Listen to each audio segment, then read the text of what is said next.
इस मूवी की शुरुआत में हमें एक गार्डन का सीन दिखाया जाता है, जहाँ पे हम एक सफ़ेद कलर के बड़े से सांप को देखते हैं जो कि तुरंत ही एक लड़की में ट्रांसफॉर्म हो जाती है। यहाँ पे हम देखते हैं कि ये लड़की किसी तरह का मंत्र पढ़ रही होती है और इससे पहले कि वो पूरा मंत्र पढ़ पाती, अचानक से उसे कुछ हो जाता है जिसकी वजह से वो बेहोश हो जाती है। इसके बाद फिर सीन चेंज होता है और हम एक तालाब का सीन देखते हैं, जहाँ पे वो लड़की और उसकी छोटी बहन दोनों साथ में नहा रहे होते हैं। और नहाते हुए वो लड़की अपनी छोटी बहन को आज के हुए हादसे के बारे में बता रही होती है। वो उसे बताते हुए कहती है कि मैं पिछले 500 सालों से लगातार प्रैक्टिस कर रही हूँ, लेकिन जब भी मैं अपनी पावर्स को ब्रेक थ्रू करने वाली होती हूँ तो पता नहीं क्यों मुझे हर बार वही सपना याद आने लगता है। और ये सारी बातें सुनने के बाद उसकी छोटी बहन उसे अपना हेयर पिन देने लगती है और उस हेयर पिन को देने के साथ साथ वो उसे बताते हुए कहती है कि मैंने ये हेयर पिन अब तक तुमसे छिपा के रखा था, क्योंकि मैं नहीं चाहती थी कि तुम्हें तुम्हारी पिछली लाइफ के बारे में कुछ भी याद आए। लेकिन अब लगता है कि मैं गलत थी और अब समय आ गया है कि तुम अब अपनी पुरानी लाइफ को याद करो। और ये सारी बातें सुनने के बाद वो लड़की तेज़ी से उस हेयर पिन को पकड़ लेती है और जैसे उस हेयर पिन को पकड़ती है वैसे उस हेयर पिन के अंदर से एक मैजिकल लाइट बाहर निकलती है और वो लाइट तेज़ी से जाके उस लड़की के सिर पे लगती है। जिसके बाद हमें 500 साल पहले का सीन दिखाया जाता है और यहाँ पे हमें एक भविष्यवाणी के थ्रू बताया जाता है कि 500 सालों पहले जब इस दुनिया में बुराइयाँ बढ़ने लगी तब टांग डायनेस्टी के एम्परर के अंदर इमॉर्टल होने की इच्छा जगती है। जिसके बाद वो एम्परर अपने ग्रेट जनरल को उसकी इस इच्छा को पूरी करने का काम देता है, लेकिन काम पूरा ना कर पाने की वजह से वो एम्परर उस जनरल पे भड़क जाता है और एम्परर का भरोसा दोबारा से जीतने के लिए वो जनरल बुरी और डेमोनिक पावर्स को कल्टीवेट करने लगता है। और इस कल्टीवेशन को जारी रखने के लिए वो जनरल अपने लोगों को सांपों को पकड़ने का ऑर्डर देता है। इसी के साथ में ये भविष्यवाणी यहीं एंड होती है और हम दोबारा से उस लड़की को देखते हैं जिसे हमने इस मूवी की स्टार्टिंग में देखा था। और यहाँ पे हम उस लड़की का फ्लैशबैक देखते हैं जो कि यहाँ पे उस जनरल को मारने के मिशन पे आई होती है। और जब वो उस जनरल के रूम के पास पहुँचती है तो वहाँ पे हमें पता चलता है कि वो जनरल अपनी डेमोनिक पावर्स को कल्टीवेट कर रहा है। और इसी मौके का फ़ायदा उठा के वो लड़की उस जनरल को मारने का प्लान बनाती है। जिसके बाद वो अपनी हेयर पिन का यूज़ करके उस जनरल को मारने के लिए आगे बढ़ती है। लेकिन जैसे ही वो हेयर पिन उस जनरल को लगने ही वाला होता है वैसे ही उस जनरल का एक रक्षक उस लड़की पे अटैक कर देता है,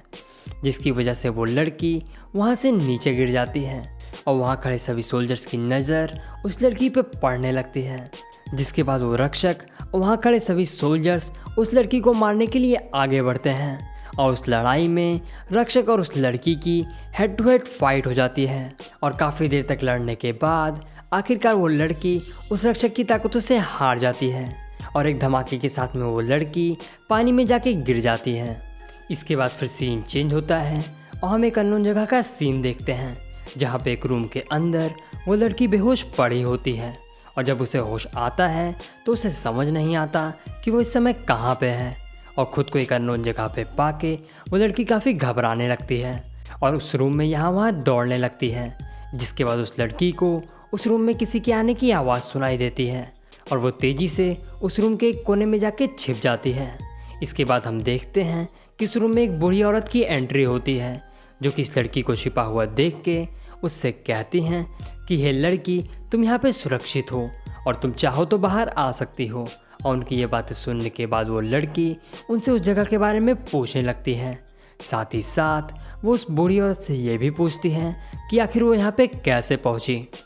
और उसके सवालों को सुनने के बाद वो उस लड़की को बताते हुए कहती हैं कि फ़िक्र मत करो, तुम यहाँ पे सुरक्षित हो और तुम्हें मुझसे डरने की कोई ज़रूरत नहीं है। वैसे इस जगह को स्नेक कैचर्स विलेज के नाम से जाना जाता है। आगे वो बूढ़ी औरत उस लड़की से पूछते हुए कहती हैं कि वैसे तुम्हारा नाम क्या है और तुम कहाँ से हो। और उस औरत के इन सवालों को सुनने के बाद वो लड़की काफ़ी सोचने लगती है। हालांकि काफ़ी सोचने के बाद भी वो लड़की उन सवालों का जवाब नहीं दे पाती। और यहाँ पे हमें पता चलता है कि उस लड़ाई के बाद से उस लड़की की याददाश्त चली गई है। जिसकी वजह से वो लड़की अपने और अपने पास्ट के बारे में सब कुछ भूल गई है। वो लड़की अपना पास याद करने का ट्राई कर ही रही होती है। उसे इस हाल में देख के उस लड़की को बाहर अपना गांव घुमाने के लिए ले जाती हैं। रास्ते में उसे बताते हुए कहती हैं कि उस लड़की को किसी शुआन ने बचाया है और ये शुआन ही इस मूवी का दूसरा मेन कैरेक्टर है। वो आगे उस लड़की को अपने गांव के बारे में बता ही रही होती है कि तभी वहाँ पे शुआन की एंट्री होती है और गांव में पहुँचने के बाद शुआन बहुत सारी बेवकूफ़ियाँ करने लगता है, जिसे देख के वहाँ खड़े सभी लोग शुआन पे हंसने लगते हैं।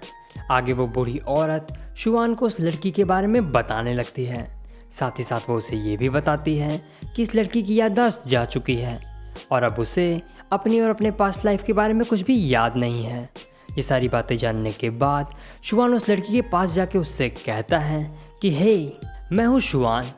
फिक्र मत करो, मैं तुम्हें वहाँ ले चलूँगा जहाँ तुम मुझे मिली थी। शायद वहाँ हमें तुम्हारी पिछली लाइफ के बारे में कोई सुराग मिल जाए। इसके बाद फिर सीन चेंज होता है और हम एक पहाड़ का सीन देखते हैं जहाँ पे शुआन और वो लड़की दोनों साथ में कहीं जा रहे होते हैं और रास्ते में किसी वजह से शुआन का पेट डॉग जिसका नाम डोडू होता है वो उस पहाड़ से नीचे गिर जाता है, जिसे गिरता हुआ देख के अचानक से वो लड़की अपनी मैजिकल पावर्स का यूज़ करके उसे बचा लेती है और शुआन अपनी आंखों के सामने ये सब होता हुआ देख के काफ़ी हैरान होता है।